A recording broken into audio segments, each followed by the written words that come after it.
My girlfriend and I have been together for about a year.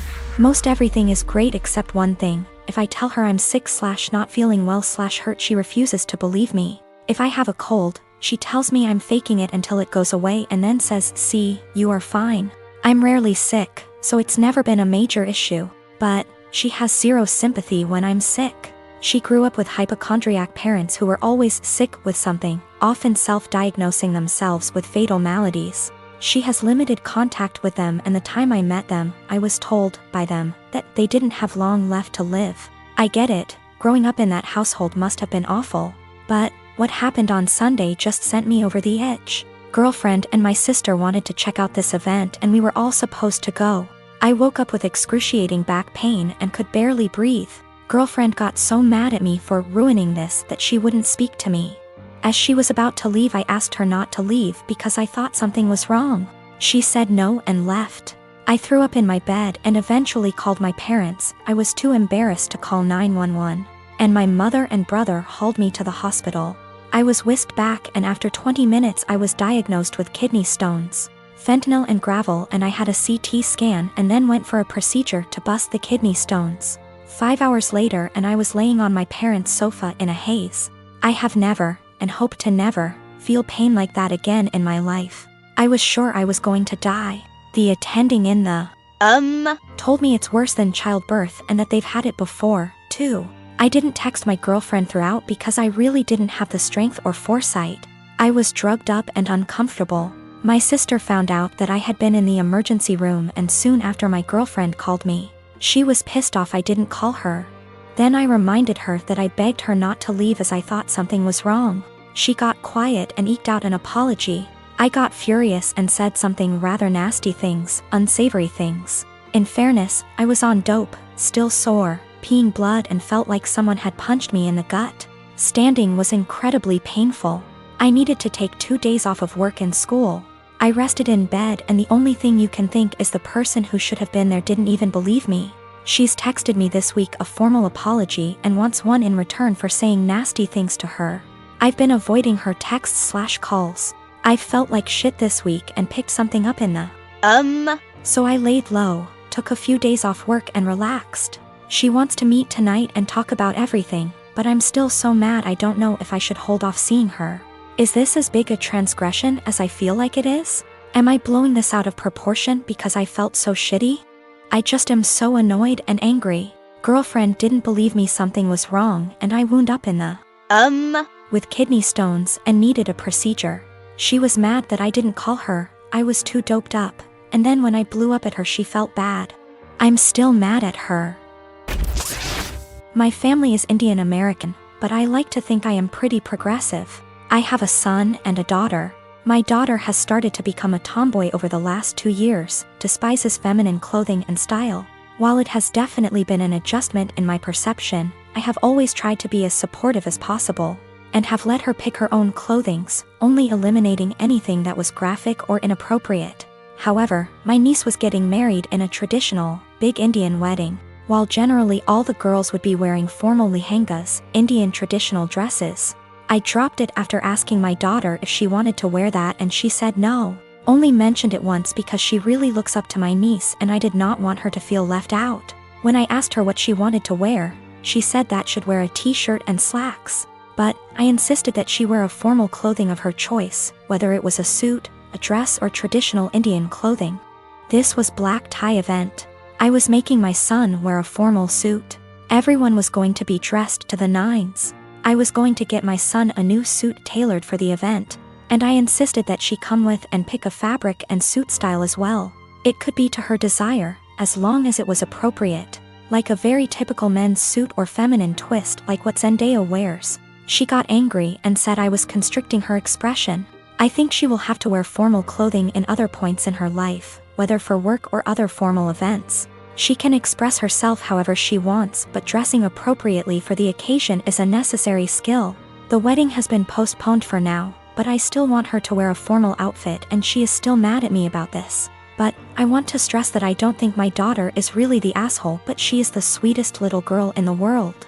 She is usually very respectful, gets excellent grades and works really hard. I am very proud of her.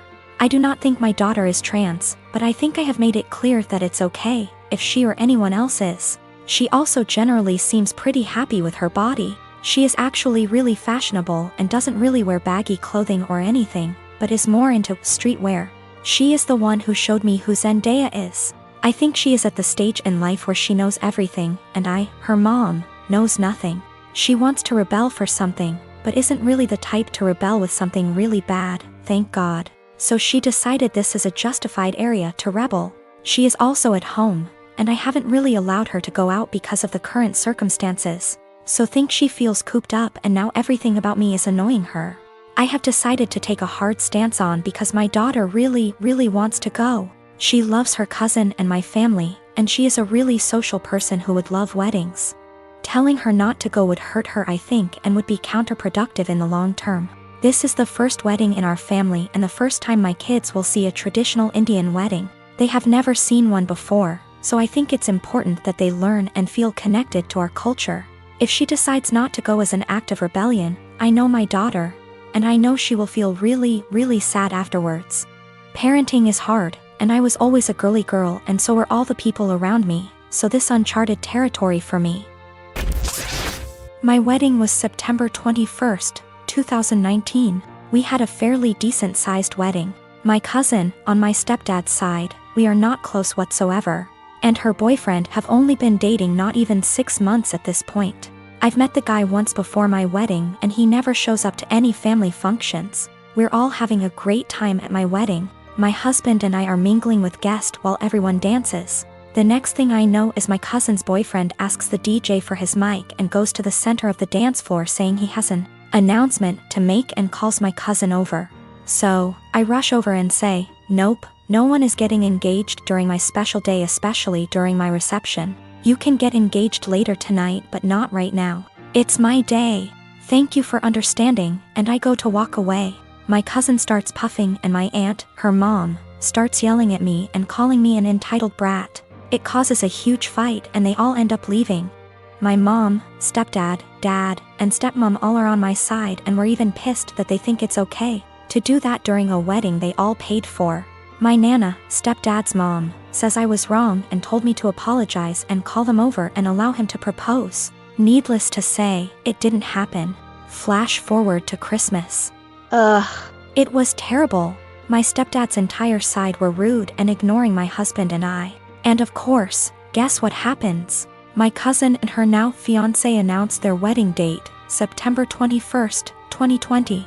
I'm beyond pissed and so not planning to go. It's my damn 1-year wedding anniversary.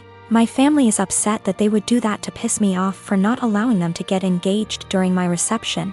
My cousin says they chose to get married on their 1-year engagement anniversary. Either way, regardless of the real reason, I'm still upset.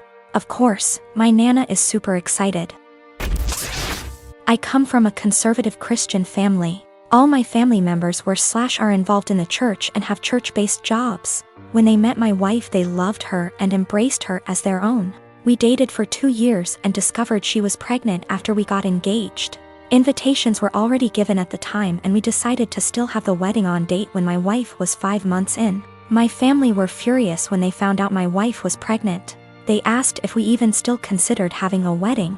I said why not, but they were very upset, especially mom and dad, who said they've always been known for their decency and good Christian values, and weren't willing to let this stain their reputation.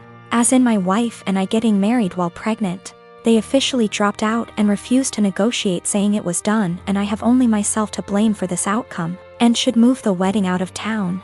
I was hurt. I tried to change their minds and checked with other members, but my brother said he had no intentions to look like a joke in front of his fellow church members and dropped out. My aunt pretended to be sick and said she may not be able to make it. She's 100% healthy. My cousin said he had business trip and stopped his wife and kids from attending, and my uncle cussed me out, torn the invitation and kicked me out. I felt terrible with no family members of my own to support me and share my joy at my wedding.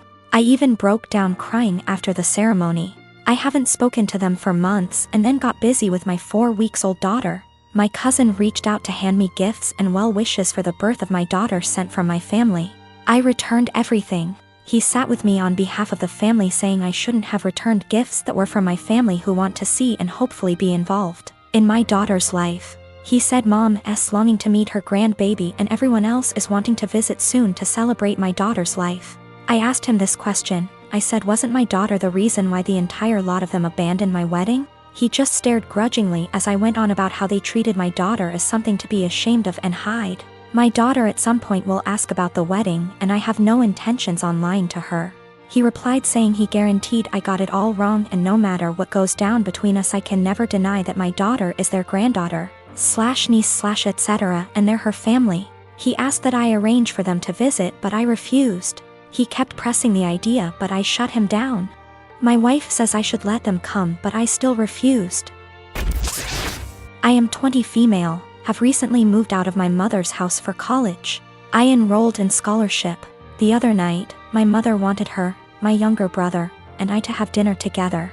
It's been a while since we've spoken, and I'm afraid this might happen again. We were having a nice night, the dinner was delicious, and honestly, we were all having a good time. Eventually, we got onto the topic of how things were when I was younger. I made the comment on how her behavior when I was younger made me feel like I missed out on a lot of things as a child. She disagrees, and tells me that I'm being dramatic, and that my childhood was perfect. Quote, I was lucky to have a mom who cared as much as she did. My mother gave birth to me when she was 18. My father walked out when I was young, due to a personal conflict between the two. So, she raised me on her own until I was 7. She met a guy, and they ended up having a kid together, my younger brother. He was a golden child to my mom. His father was only a temporary item, as he left as well, soon after. Although the father of my brother was still visible in his life, I didn't have anyone to look up to as a father figure.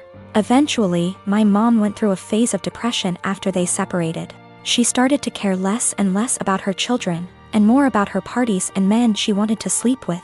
It ended up getting so bad that by the time I was 10, I was a full-time caretaker of my younger brother. With the exceptions of the weekends he was with his father. I started to cook, clean, do everyone's laundry, and take care of everything outside of the boundaries of my home. From ages 13 to 15 I began missing out and losing good friends because I wasn't able to participate in any activity related to anyone else. I didn't get a car or a phone until I was 18, and even then I wasn't allowed to leave my house. I graduated senior year with flying colors and ended up getting a scholarship to a really good college. I took this opportunity not only to focus on myself, but to also help my mother realize that I was not going to be around forever. When she found out I got the scholarship, she threw a fit and told me I wasn't allowed to leave my responsibilities here at home. I left a week after the conversation. I did make sure that my younger brother was safe with his second guardian at the time. My mother and I talked on some occasions but never really kept contact. We got together, and you know the story. She told me I am an asshole for saying that she never really took care of me or my younger brother.